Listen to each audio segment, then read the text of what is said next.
Hey everybody, welcome to Always Bored, Never Boring. Today I'm going to be taking a quick look at and giving my first initial impressions on a game that I've been looking forward to getting for quite some time, and that is Space Marine Adventures Rise of the Orks. This is a title from Games Workshop's current line of bookshelf games, along with the likes of Crypt Hunters and Blitz Bowl Season 2.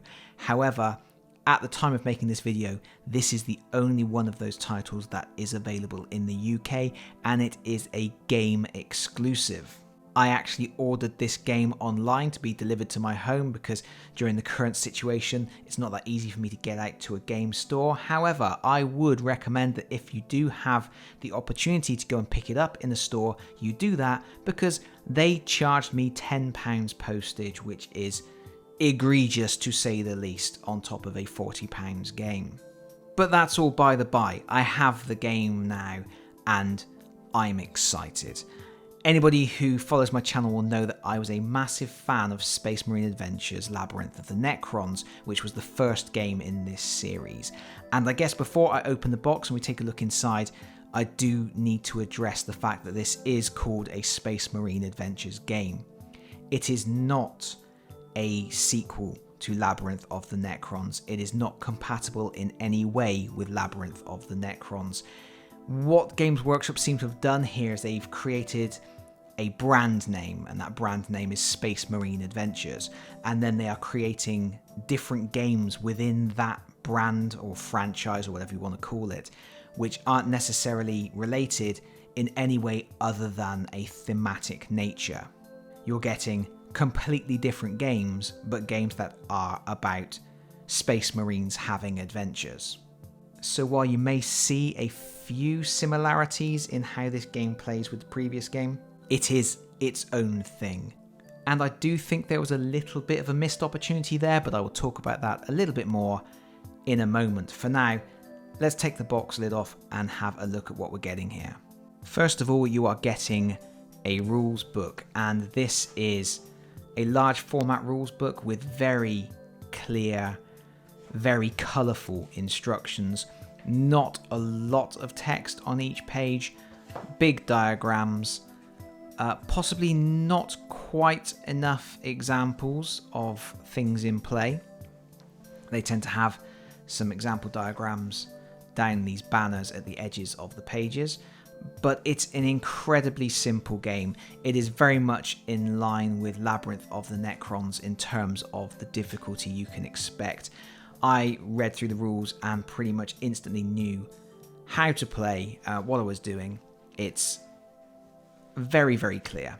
And there's a little bit of fluff in the back.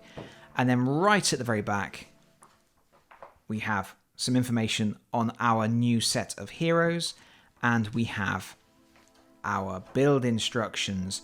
As with Labyrinth of the Necrons, the heroes in this game come from Games Workshop's line of blind boxed miniatures, which were originally designed for the Japanese collector's market, and because of that, they are very easy to build. They actually snap out of the frames without requiring clippers, and then they will push together without glue. And of course, they have color coded them based on the factions that they're from. We have a red Blood Angel, we have a green Salamander, we have a blue Ultramarine, we have a grey Space Wolf, and we have a yellow Imperial Fist. And this is where I feel that they did miss something of an opportunity in not making this a little bit more compatible with Labyrinth of the Necrons, because those 5 chapters are the same 5 chapters that our heroes from Labyrinth of the Necrons come from. All they needed to do was include 5 character cards for these new heroes that you could then use in Labyrinth of the Necrons, and you would have 5 more heroes that you could access. But they didn't do that. It's a shame, but never mind. Let's move on.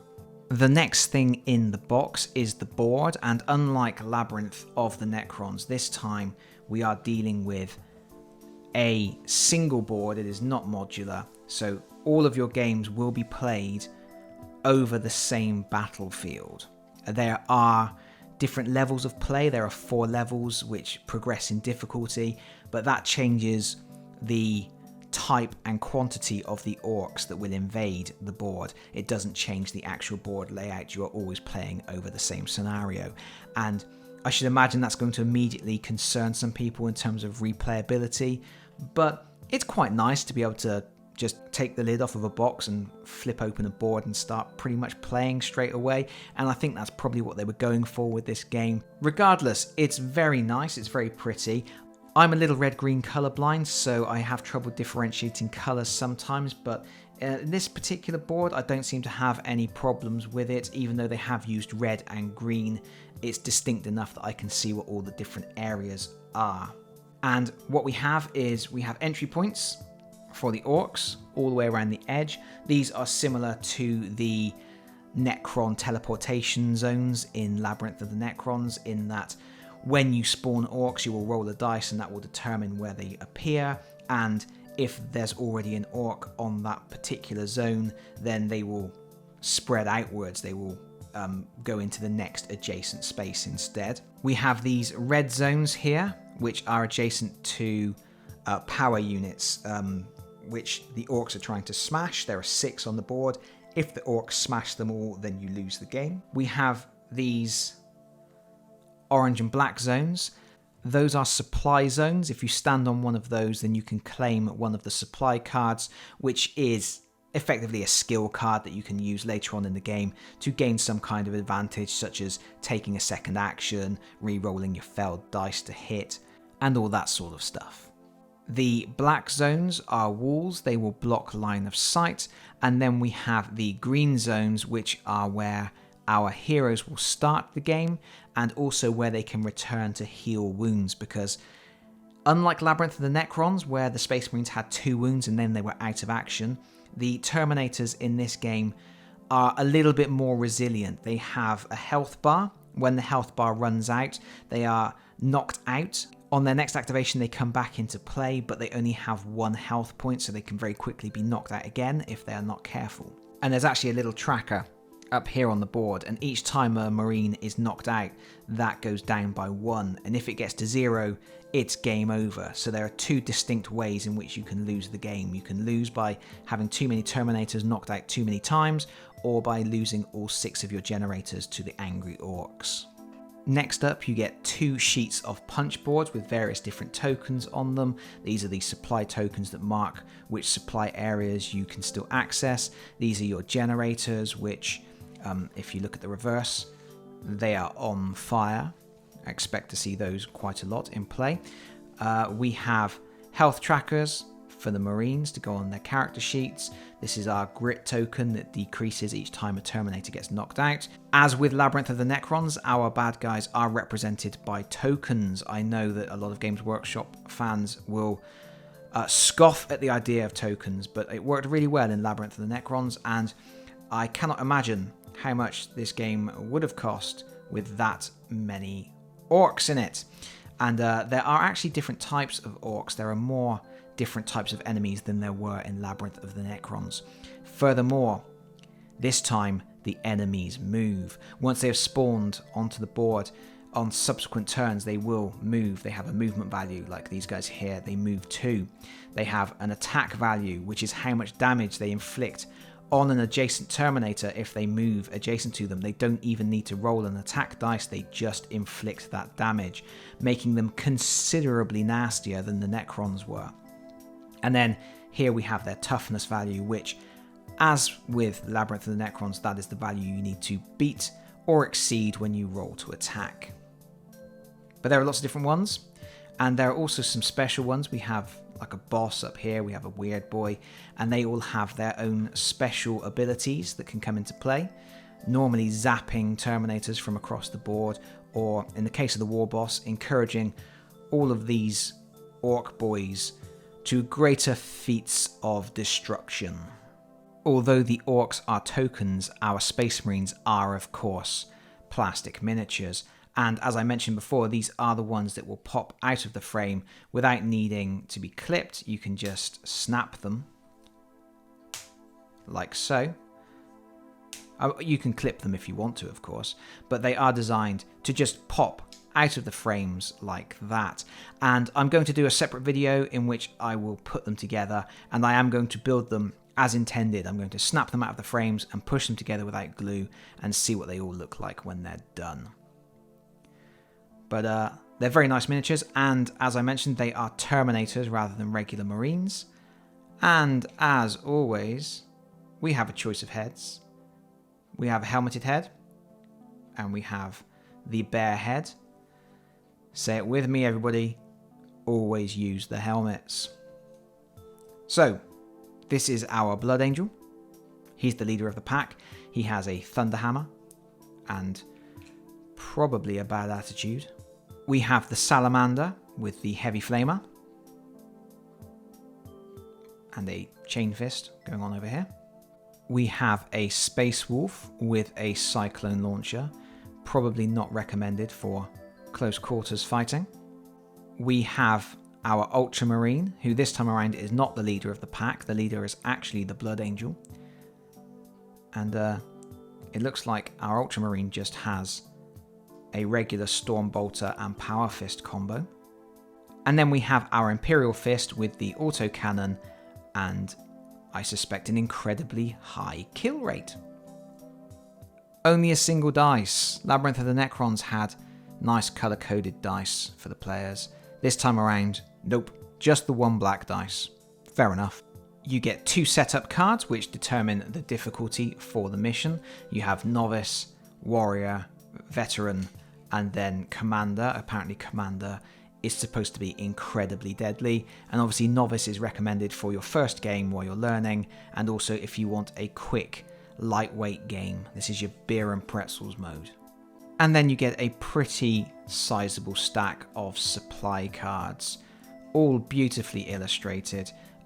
These are very similar to the sort of things you used to get in Labyrinth of the Necrons. So we have here Wrath of Vulcan, who is for Brother Magnus only. And it says, you can play this card after Brother Magnus makes an attack action. Brother Magnus makes an attack action. So it's just extra actions. And they're all that sort of thing, just to help you clean out the orc baddies as quickly as possible. The last thing in the box is a set of 5 hero cards, and it is probably worth noting that the intention is you use all 5 heroes in every game, regardless of how many players there are, so it may be the case that certain players have more than one character under their control. This is a little bit disappointing. Labyrinth of the Necrons came with 5 heroes, but you only ever used 4, so you could try slightly different team combos, and then of course when the expansions came out you had a lot more team building options. This time around you're always going to be using the same 5 characters, and again that's something, along with the static board, that people may start to be concerned is going to limit their replayability of this title. Nevertheless, 5 heroes is what you get, and 5 heroes is what you will use. And you can see that the character cards are quite different to how they were in Labyrinth of the Necrons. This time around, the Marines don't have a variable number of actions. They all get 1 move and 1 attack. And they can do those in any order. So you can see each character has a move stat, so when they move, they can move up to that number of spaces. And when they attack, they will generally just roll a d6 and try to beat the toughness of the target. However, most of them have special attacks. For example, Brother Magnus here, who is actually referred to as Brother Magnus in the ability there on the card, but he is actually called Brother Magnus, has the ability where he will fire a jet of flame up to 5 spaces in a straight line, attacking everything in that area. Furthermore, he has the Fires of Nocturne ability, which treats all orc tokens as being 1 toughness lower to a minimum of 2. Here at the bottom, we have his health bar, and with some of the orcs inflicting up to 3 or 4 wounds when they stand adjacent to a Terminator without actually even needing to roll to hit, you can see that this could be quite a deadly game, and the Terminators may find that they are quite quickly outnumbered and overwhelmed. The final stat on the card is this command value, and this determines the order that the Marines will move in. The Marine with the highest command value will go first, down to the Marine with the lowest number. And this is interesting to note because there are 5 Marines, but their command values are not 1 through 5. The highest command value is our leader with 9, and then we have Marines with command values of 1, 2, 3, and 5. So command 4, command 6, 7, and 8 are all missing. That's exactly 4 missing numbers, and if that doesn't mean we're going to get an expansion with 4 more Marines in it, I don't know what does. Let's just hope it's available in the UK and not an American exclusive like the expansions for Labyrinth of the Necrons were, because I had to spend a fortune to get those imported. Here's Brother Lucian. You can see he has a smaller health bar. His move is 2, his command value is 3, and he has the ability Strategic Mind. After Brother Lucian makes an attack action, he can make a second attack action. Here is Brother Etrus with his autocannon. His command value is 2 and his move is 2, and he has the ability Sustained Fire, which states that he can make up to 3 attack actions in his turn. His second and third attack actions must target either the same Orc token as the previous attack action, or another Orc token within 2 hexes of it. Here is Brother Stormheart with his Cyclone Launcher. He is a beast. His move is 2. His command is 1, so he's going to be going last in the round every time, but he has the ability Missile Barrage, which says, when Brother Stormheart's target is 3 or more hexes away from him, he can also attack each other Orc token next to that target, even if they are not visible. Splash damage is great. He also has Eyes of the Wolf, which says Orc tokens attacked by Brother Stormheart do not gain any bonus toughness for being in cover. Because this is something that the game does introduce that wasn't in Labyrinth of the Necrons. Line of sight is a little bit more complicated. You effectively have to draw an imaginary line from any point on your hex to any point on the target hex. If that line can be drawn from the center of your hex to the center of the target hex without touching a wall or anything, you get a good clean shot, there's no modifiers. However, if you have to draw the line from any other point on either of the hexes, so for example, you have to draw it from one corner of your hex to one corner of the other hex rather than going center to center, then you can still shoot the target, but the target is classed as being in cover and gains a toughness modifier. Brother Stormheart, with his Cyclone Launcher, cares not for cover. Finally, we have Brother Sergeant Angelus, the Blood Angel, who leads from the front with his command value of 9. However, he only moves 1 space for a move action, and he can only attack targets that are adjacent to him because he doesn't have any ranged weapons. He's got a Thunder Hammer. However, he makes up for that in 2 ways. First of all, he has a Storm Shield, and it states that whenever he takes damage, you reduce that damage to 1. Not by 1, but to 1. So even if a war boss comes at him and hits him for 4 damage, he only actually takes 1 point of damage. So this is the guy that you want to stand in the breach. This is the guy that you want the wave of orcs to break upon. He also has the ability Unstoppable Advance, which says Brother Sergeant Angelus can make 3 move actions and 3 attack actions in any order in his turn. He is the only character who can do this and have that kind of output in number of attacks and number of moves in a single turn. And that's pretty much your lot, but I didn't want to leave this video without mentioning the insert. Look at this insert, it's awesome. It has wells for each of the 5 assembled Marines. It has a well for your dice, for your various tokens, for your cards. There is a recess here that will sit the character cards on top, and then obviously an area for the board to sit on. It is quite spectacular. Not something you normally expect to see in a Games Workshop title. So there we go, that's it, that's your lot. And I have to say, I'm excited about this. I'm looking forward to getting the miniatures built and getting this tried out.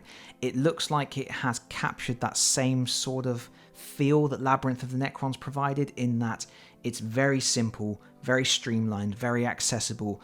This is one of those games where you can open the board with brand new players, give them a character or 2 characters, explain the special rules that the character has, and start playing. It's really, really streamlined.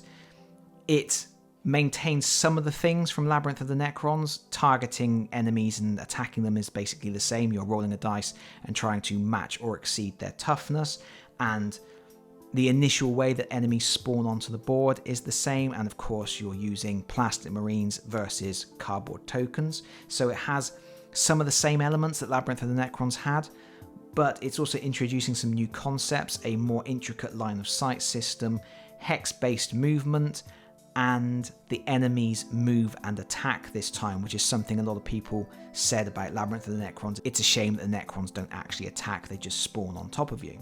Now we actually have an enemy that is charging into the fray and trying to actively damage the Marines. Replayability may be a bit of a concern because of the static board and the fact you are always using the same 5 characters.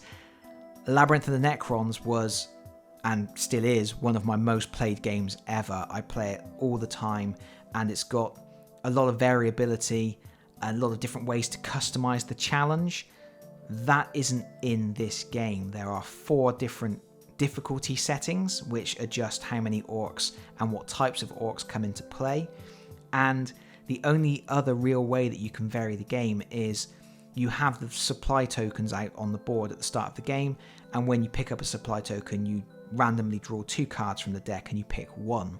So you will get some variability in terms of which special skills are available to you in any one particular game. But other than that, you're going to be playing pretty much the same game. If that game is really, really enjoyable, if it's a game that you can every now and again just pull off the shelf and have a really good time with it and then put it back on the shelf and go back to whatever campaign game you're playing at the time, then that's great. And I think the game does what it sets out to do. I don't think this is supposed to be one of those games that you play every night of the week. I think it is supposed to be more occasional than that. But I do very much expect to see an expansion down the line with at least 4 Marines to fill out the command numbers that we are missing from this initial lineup. And if that is the case, that can of course increase the replayability because you're going to have the chance to mix up which Marines you have in play at any one time. And I guess if you get to the point where you've completed all 4 challenge levels on this game, the next thing you can do is start reducing the number of Marines you take. The game is going to be balanced for having 5 Marines all the time, so maybe you can leave a Marine at home and try and do it with just 4, and if you actually get to the point where you can do it with just 4, go with just 3. I guess those options are available too. So I think there's probably enough playability in the box. And of course the other draw for this game, more so for Games Workshop fans, for 40k players than anyone else, is the fact you are getting 5 of those blind packaged Marines, and you know which 5 you're getting. I don't know what the rarity levels are of the 5 in the box. Maybe somebody in the comments can share what the rarity levels were, or I may go away and look it up for when I do the build video showing how they go together. But regardless, it saves you paying £5-6 a pop for blind packaged Marines that may not be the ones you want. Overall, at this point, I'm excited. I'm happy with my purchase, and I'm looking forward to punching the tokens, building the miniatures, and getting a game underway. And once I have familiarised myself with the rules to the extent where I think I can play the game on camera without looking like a wally, I will put a playthrough up on the channel as well. But for now, that's it from me. Thank you so much for watching. If you've enjoyed the video, please consider pressing the like button. If you have really enjoyed the video, please consider subscribing if you don't already do so, and hopefully I'll see you all again very soon. Bye bye everyone. Bye bye.